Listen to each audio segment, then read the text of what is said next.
오늘은 우리 봉독해 주신 누가복음 19장 37절에서 40절 말씀 본문으로 돌들이 소리 지르기 전에 제목의 말씀 전하겠습니다.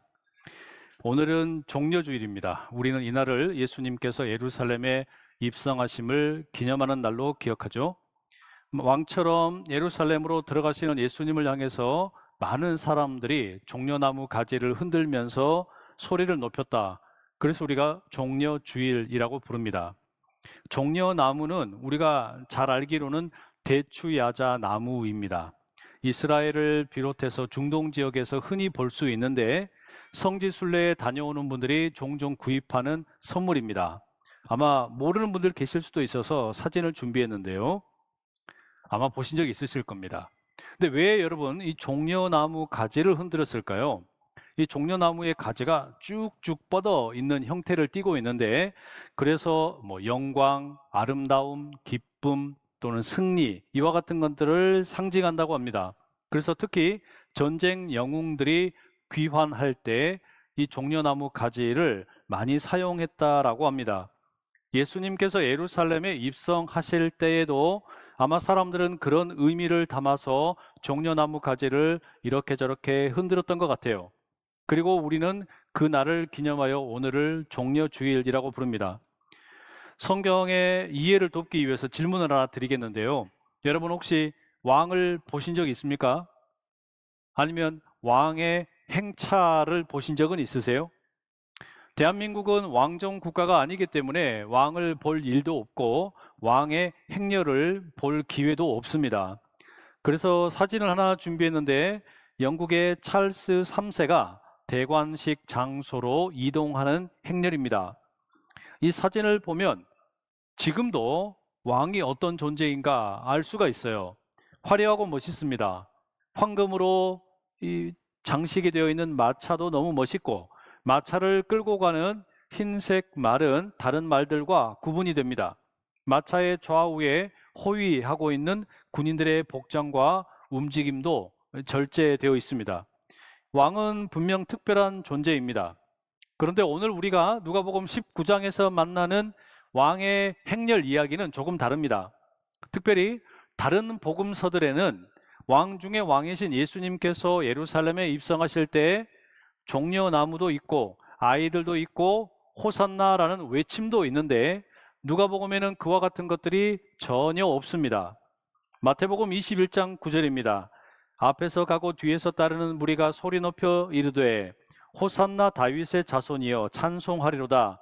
주의 이름으로 오시는 이여 가장 높은 곳에서 호산나 하더라. 이 마가복음 11장 9절과 10절입니다. 앞에서 가고 뒤에서 따르는 자들이 소리 지르되 호산나 찬송하리로다. 주의 이름으로 오시는 이여 찬송하리로다. 오는 우리 조상 다윗의 나라여 가장 높은 곳에서 호산나 하더라.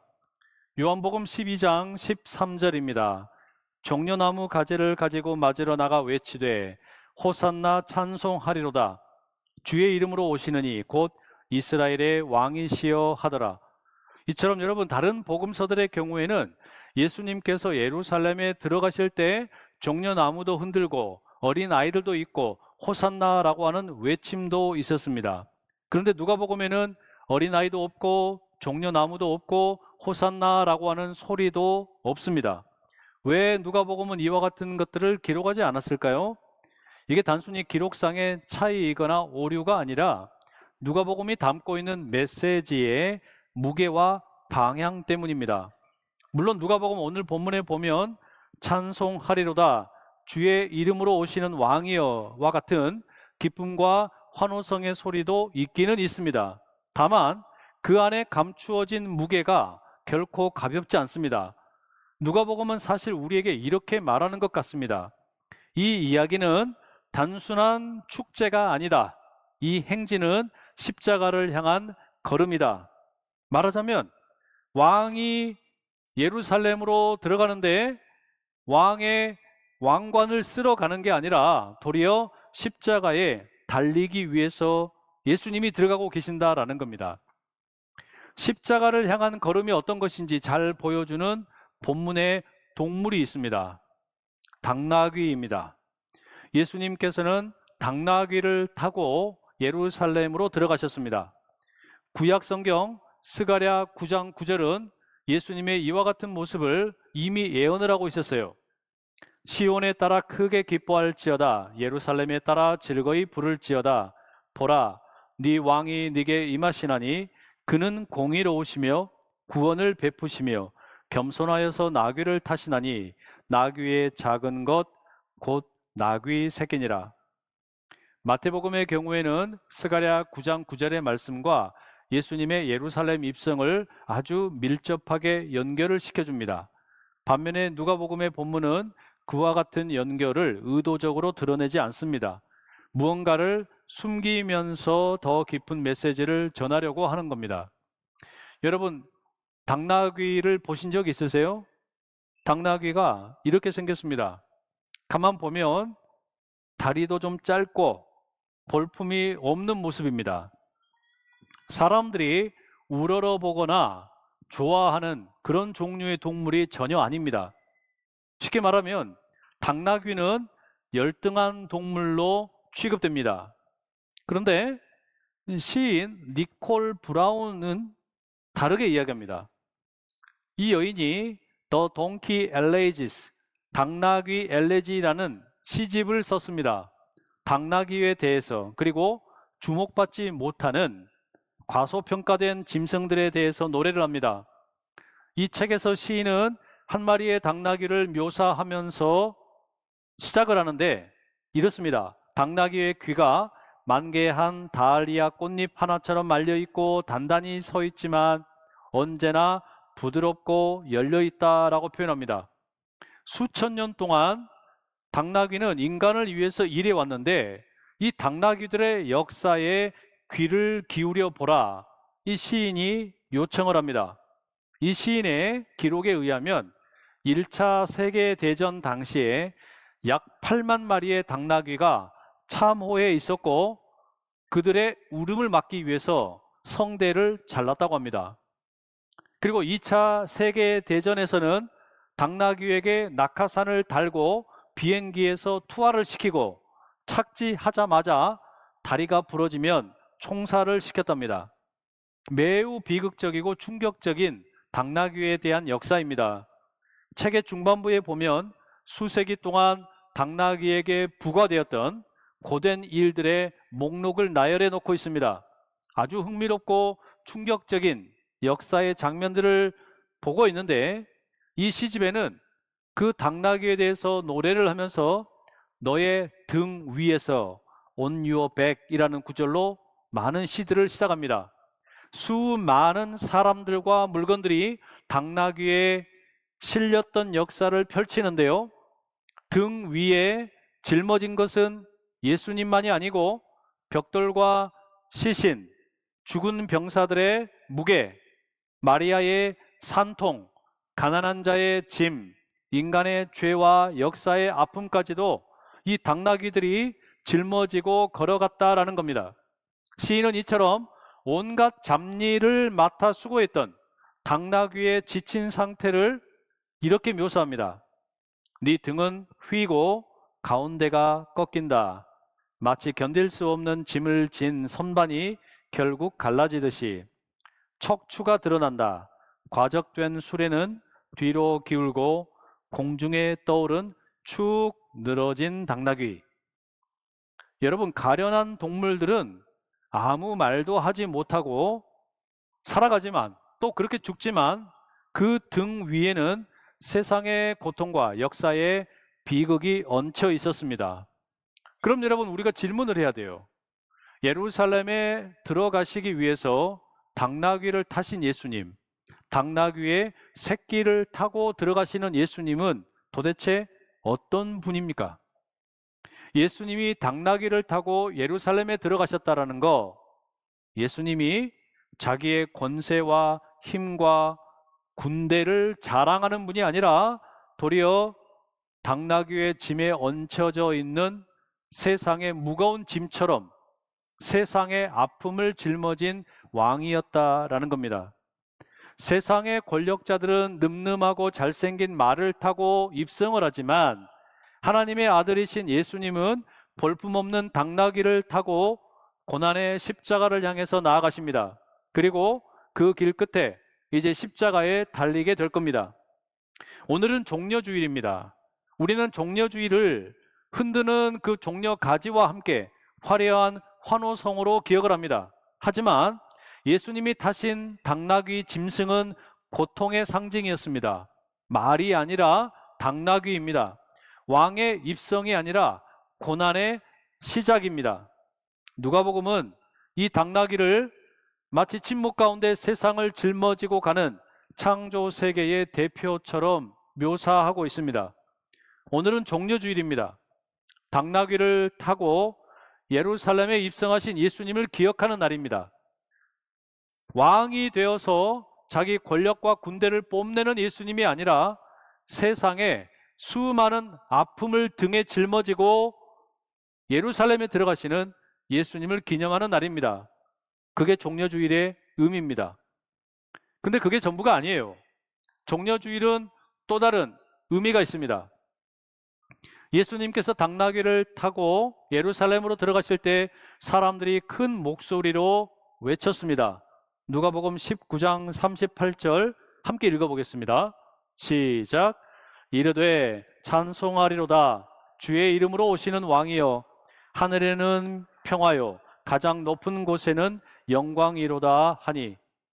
예수님께서 들어오시는 모습을 보며 사람들은 이렇게 찬송을 불렀어요. 그런데 이와 같은 찬송 소리가 불편한 사람들이 있었습니다. 바리새인들입니다. 그들이 예수님께 항의를 합니다. 선생님의 제자들을 좀 꾸짖으십시오. 아니 어떻게 하나님이 받으셔야 되는 찬송을 선생님에게 할 수 있겠습니까? 그때 예수님이 이렇게 말씀하셨습니다. 오늘 본문 40절입니다. 내가 너희에게 말하노니 만일 이 사람들이 침묵하면 돌들이 소리 지르리라. 놀라운 말씀이에요.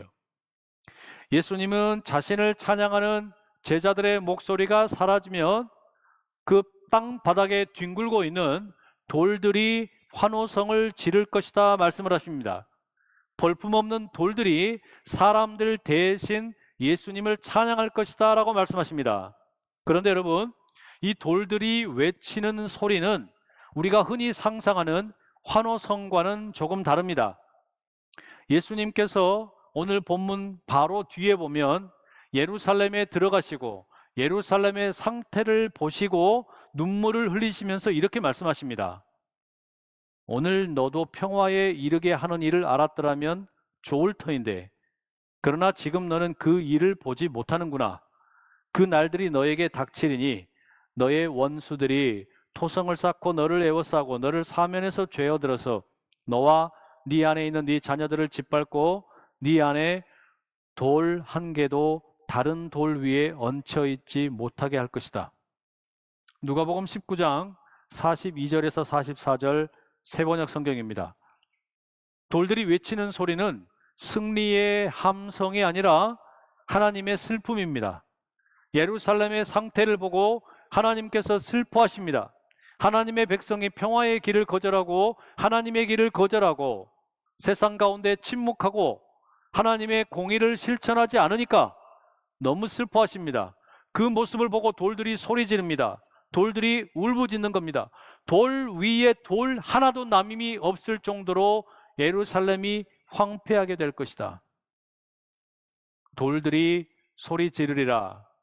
예수님의 말씀이 저에게는 이렇게 들려요. 우리가 안산에서 예수님을 제대로 찬양하지 아니하면 금산에서, 일산에서, 아산에서, 송도에서, 서울에서 사람들이 안산으로 와 소리를 지를 겁니다. 우리가 대한민국에서 예수님을 제대로 예배하지 않으면 일본에서, 중국에서, 네팔에서, 러시아에서, 미국에서, 아프리카에서 사람들이 대한민국으로 찾아와 소리를 지를 겁니다. 무슨 말이겠어요? 우리가 마땅히 있는 자리에서 하나님을 온전히 예배하지 않으면, 찬양의 소리를 내지 않으면, 기도의 소리를 내지 못하면, 복음 전파의 소리를 내지 못하면 다른 지역의 사람들이 대신 소리를 지를 겁니다. 다른 나라의 사람들이 대신 소리를 지를 겁니다. 심지어는 사람이 아니라 돌들이 대신 소리를 지를 거라는 이야기입니다. 여러분, 그러니 어떻게 합니까? 돌들이 소리 지르기 전에 우리가 전심으로 우리의 마음과 뜻과 정성을 다해 하나님을 찬양하기를 소망합니다. 찬양하라 내 영혼아, 찬양하라 내 영혼아, 내 속에 있는 것들아 다 찬양하라.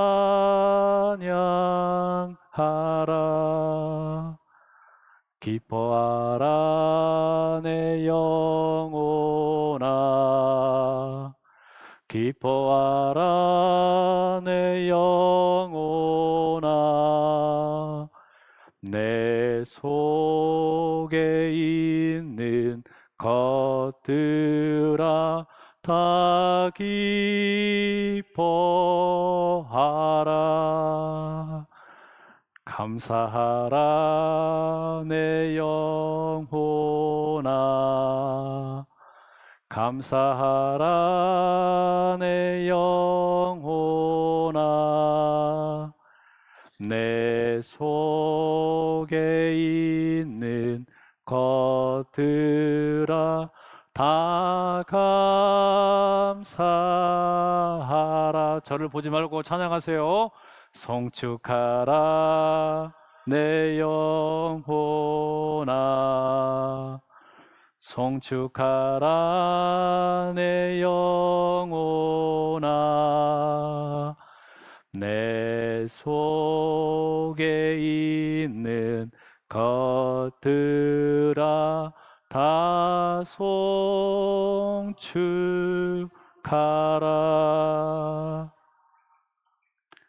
우리가 찬양을 안 하고 입을 다물면 돌들이 소리 지릅니다. 누가복음 2장 14절에 보면 예수님께서 태어나셨을 때 하늘의 천사들이 이렇게 찬양했습니다. 지극히 높은 곳에서는 하나님께 영광이요, 땅에서는 하나님이 기뻐하신 사람들 중에 평화로다. 그런데 누가복음 19장 38절 오늘 본문에 예수님께서 예루살렘에 입성하실 때 예수님의 무리들 이렇게 외쳤습니다. 찬송하리로다 주의 이름으로 오시는 왕이여, 하늘에는 평화요 가장 높은 곳에는 영광이로다. 누가복음 2장과 누가복음 19장 이 두 찬양 가운데 차이점이 여러분 느껴지시나요? 하늘에서 천사들은 하늘에도 평화요, 그리고 이 땅에도 평화가 있다 외쳤습니다. 그런데 사람들은 하늘에는 평화가 있지만 땅의 평화는 노래하지 않습니다. 땅의 평화가 아직 오지 않았기 때문입니다. 이게 우연이 아닙니다. 누가복음은 이야기합니다. 하늘에는 이미 평화가 선포되었고 평화의 통치가 이루어지고 있지만 사람들이 살고 있는 이 땅의 평화는 아직 임하지 않았습니다. 아직 이 땅에는 고통이 있습니다. 창조 세계가 신음을 하며 탄식하고 울고 있습니다. 우리는 그럼에도 불구하고 너무 자주 영적인 평화, 내면의 평화만 찾고 있습니다. 예수님이 말씀하시는 평화는 하늘에도 평화이고 사람들이 살고 있는 이 땅 위에도 변화가 일어나는 평화입니다. 복음은 이 땅의 구조를 바꾸고 약자들을 보호하고 정의를 세우는 평화입니다.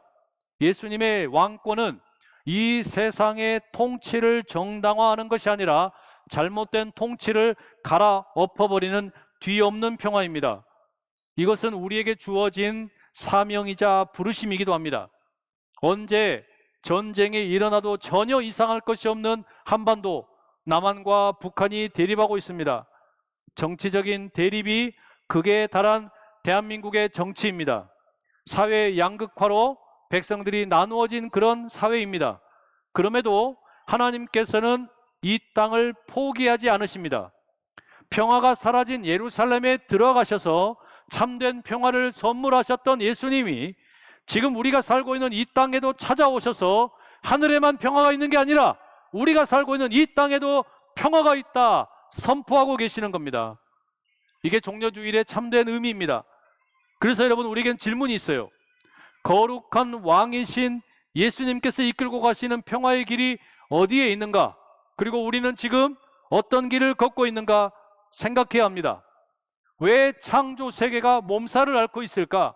왜 4월 중순이 되었음에도 불구하고 다시 겨울이 되었나? 왜 눈이 내리는가? 왜 쓰나미가 몰려오고, 왜 해일이 일어나고, 왜 지진이 일어나고, 왜 폭염과 폭설이 우리의 삶을 어렵게 하는가? 피조물들이 탄식하고 있기 때문인지도 모릅니다. 그런데 우리는 어떤 진실을 외쳐야만 하겠습니까? 시편 118편 26절에 이렇게 시인이 고백합니다. 여호와의 이름으로 오시는 자가 복이 있으며. 그런데 그보다 앞선 22절에 이런 구절이 있어요. 건축자가 버린 돌이 모퉁이의 머릿돌이 되었다. 사랑하는 성도 여러분, 우리는 이 종려주의를 지나 고난주간을 지나 십자가 앞에 서게 될 겁니다. 십자가 앞에서 세상은 십자가를 조롱했습니다. 그러나 부활의 능력 앞에 세상은 입을 다물게 되었습니다. 그날에 건축자의 버린 돌과 같이 내팽개쳐졌던 예수님이 하늘의 평화의 머릿돌이 되어 주실 것입니다. 저기 하늘에만 평화가 있는 게 아니라 우리가 살고 있는 이 땅에도 하늘의 평화가 땅의 평화로 이루어지는데, 바로 그 일의 머릿돌이 예수 그리스도이십니다. 그리고 우리를 부르실 겁니다. 잠잠하지 말아라, 외쳐라, 소리를 높여라. 하늘에는 평화요, 하나님의 백성들이 살고 있는 이 땅에도 평화로다. 돌들이 소리 지르기 전에, 돌들이 외치기 전에 우리가 먼저 외칠 수 있기를 소망합니다. 주님의 이름으로 오시는 이여, 우리의 참된 평화가 되시는 분이여, 어서 오시옵소서. 그 주님을 담대하게 외치고 찬양하는 우리 모두가 되기를 간절히 소망합니다. 기도하겠습니다. 겸손한 왕 예수 그리스도를 찬양합니다. 볼품없는 당나귀를 타고 예루살렘으로 들어가신 주님, 그러나 주님의 비전이 볼품없는 것이 아닙니다. 건축자의 버린 돌과 같은 예수님이 하늘 평화의 머릿돌이 되셨습니다. 이제 우리가 평화의 노래를 부르기 원하오니 돌들이 소리 지르기 전에, 자연의 만물이 탄식하기 전에 이 땅에도 하나님의 평화가 임하도록 힘껏 외치는 우리 모두가 되게 도와주시옵소서. 예수님의 이름으로 기도드립니다. 아멘.